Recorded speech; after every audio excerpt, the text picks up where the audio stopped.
कोलकाता की सड़कों पर बढ़ते आक्रोश के बीच डॉक्टर बिटिया को न्याय दिलाने की मुहिम दिन ब दिन जोर पकड़ती जा रही है और अब कोलकाता रेप और मर्डर केस में एक चौंकाने वाला खुलासा हुआ है। जी हाँ, एक ऐसा खुलासा जिसे सुनकर आप लोगों के पैरों तले जमीन ही खिसक जाएगी।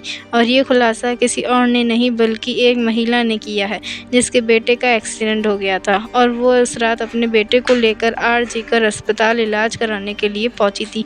उसने उस रात ऐसा क्या देखा था कि वो उसी दिन डॉक्टरों से भिड़ गई थी, पर उसकी एक नहीं सुनी गई। इस खुलासे के बाद नकाब के पीछे के वो सारे चेहरे बेनकाब हो जाएंगे जो इस केस के असली गुनहगार हैं।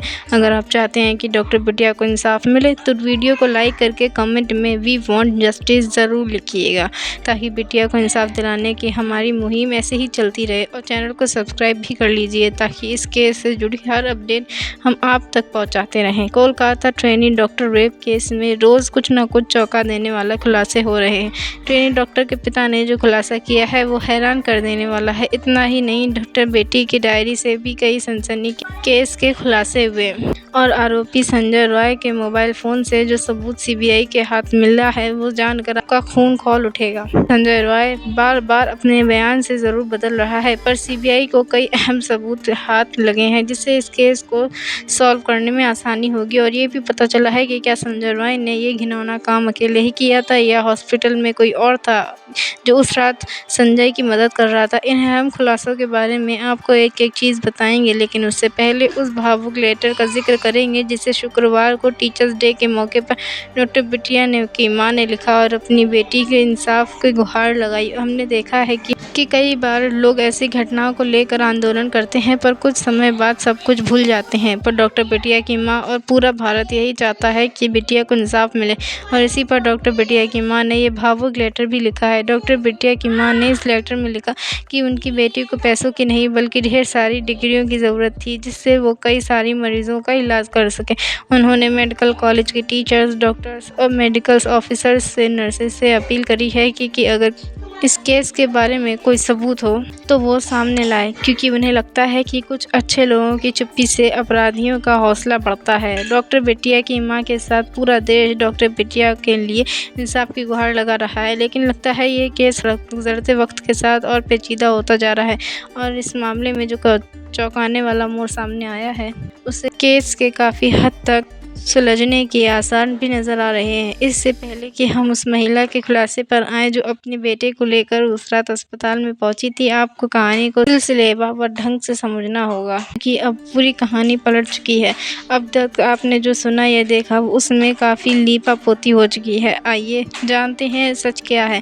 संजय रॉय की गिरफ्तारी से पहले और बाद में जिस तरह एक के बाद एक वारदात की कड़ियाँ उससे जुड़ती चली गईं, उसने न सिर्फ वारदात की सच को बल्कि उससे संजय के कनेक्शन को भी बिल्कुल साफ कर दिया है। 8 अगस्त की शाम से लेकर 8 और 9 अगस्त की दरमियानी रात को अस्पताल में ट्रेनी डॉक्टर का कत्ल करने और फिर अगले दिन खुद को गिरफ्तार होने से पहले तक सीसीटीवी कैमराओं से लेकर मोबाइल फ़ोन की लोकेशन, सीडीआर और चश्मदीदों के हवाले से उसकी जो गतिविधि सामने आई है वो चौंका देने वाली है। 9 अगस्त को डॉक्टर के कत्ल की खबर मिलने पर कोलकाता पुलिस ने मामले की जाँच शुरू की थी। कोलकाता पुलिस ने सबसे पहले अस्पताल की इमरजेंसी बिल्डिंग और सेमिनार हॉल के इर्द गिर्द लगे सीसीटीवी कैमरों की फुटेज को ही खंगालना शुरू किया।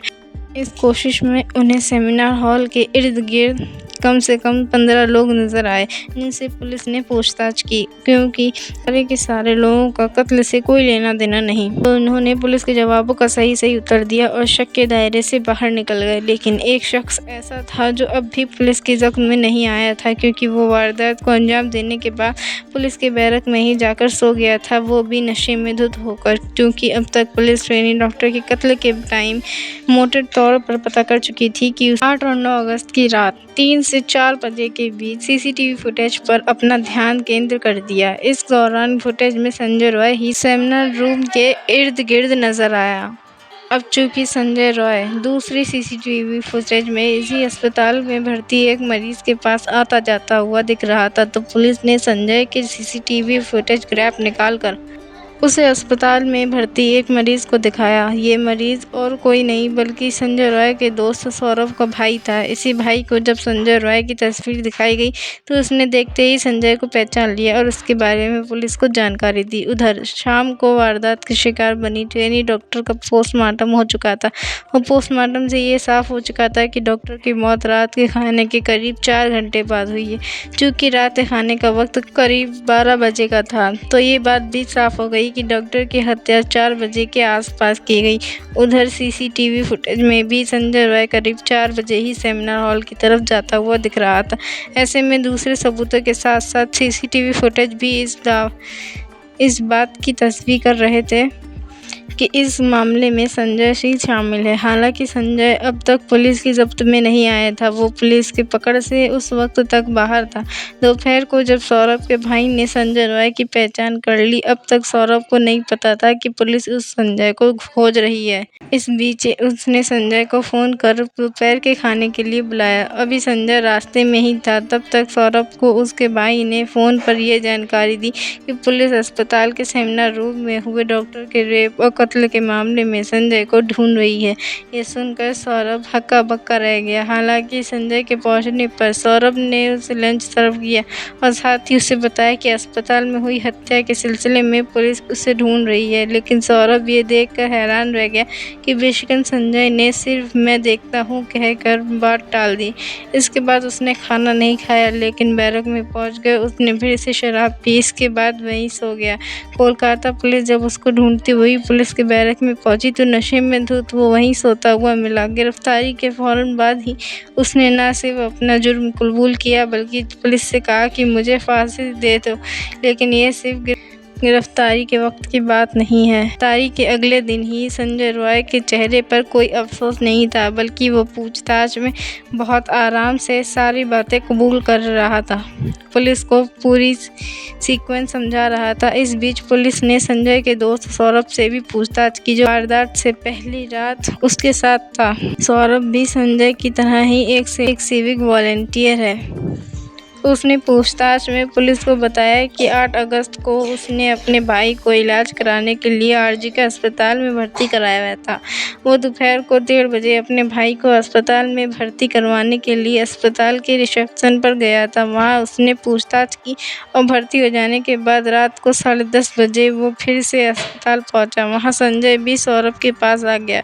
इसके बाद सौरभ और संजय दोनों मरीज को अस्पताल में छोड़कर बाहर गए और उन्होंने शराब पी। इसके बाद दोनों पहले नॉर्थ कोलकाता में मौजूद रेड लाइट एरिया सोनागाछी गए। वहां सौरभ तो एक अड्डे के अंदर चला गया, लेकिन संजय बाहर ही खड़ा रहा। चूँकि संजय को सोनागाछी में अड्डे के अंदर जाने का मौका नहीं मिला। जब सौरभ बाहर आया तो दोनों ने शहर के एक दूसरे ही जिस्मोरोशी के अड्डे चेतला में जाने का फैसला किया। चेतला साउथ कोलकाता में और सोनागाछी से इसकी दूरी करीब 15 किलोमीटर है। 8 और 9 अगस्त की रात को दोनों सोनागाछी से निकल बाइक से ही चेतला पहुंचे, लेकिन यहाँ पर भी संजय को अंदर जाने का मौका नहीं मिला। यहाँ भी संजय का दोस्त सौरभ जिस्मोरोशी के अड्डे के अंदर गया था, लेकिन संजय बाहर ही खड़ा रहा।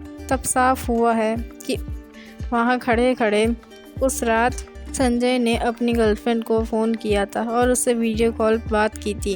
गर्लफ्रेंड से उससे कुछ प्राइवेट तस्वीरें भी मांगी। संजय रॉय दूसरे जिस्म फरोशी के अड्डे पर पहुंचकर भी किसी से रिश्ते बनाने में नाकाम रहा। जब पुलिस ने इस सिलसिले में उससे पूछताछ की तो उसने कहा कि उसके पास पैसे नहीं थे। हालांकि पुलिस को इसके जवाब पर यकीन नहीं हुआ, क्योंकि अब तक संजय रॉय के दिमाग में किसी वारदात को अंजाम देने की साजिश कुल बुलाने लगी थी। इसलिए उसने जिस्म फरोशी के अड्डे में पहुंचकर भी किसी से रिलेशन नहीं बनाया। पूछताछ में सौरभ ने पुलिस को बताया कि उसे बाइक चलाने नहीं आती थी, इसलिए उस रात शराब पिए होने के बावजूद बाइक संजय ही चलाता रहा।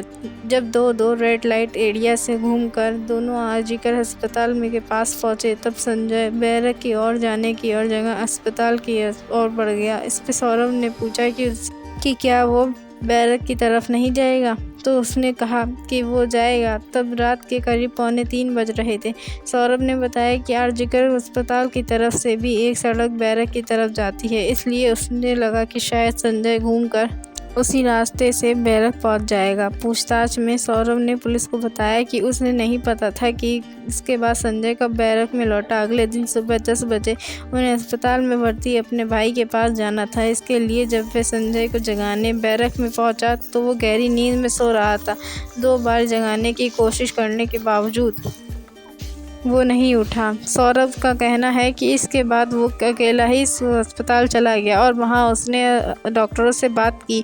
9 अगस्त की दोपहर को डॉक्टरों से मुलाकात करने के बाद सौरभ ने कई बार संजय को फ़ोन किया, लेकिन उसने फ़ोन नहीं उठाया। असल में वो संजय को साथ में लंच करने के लिए बुलाना चाहता था। इसके बाद जब तक संजय सौरभ के पास पहुंचा, लंच कर चुका था। सौरभ ने उसे आरजीकर में हुई वारदात के बारे में बताया और उसके बारे में पता करने को कहा, क्योंकि संजय की कई लोगों से जान पहचान थी। इस पर उसने कहा कि वो चेक कर रहा है। सौरभ की मां ने तो उसके बाद टॉयलेट जाने की बात कहकर निकला और फरार हो गया। उसने पुलिस को बताया कि इसके बाद उसने संजय को साथ में अस्पताल चलने के लिए कई बार कहा, लेकिन हर बार वो बचता रहा। आखिर में संजय ने एक दोस्त के साथ शराब पार्टी करने की बात कही और अस्पताल में जाने से मना कर दिया।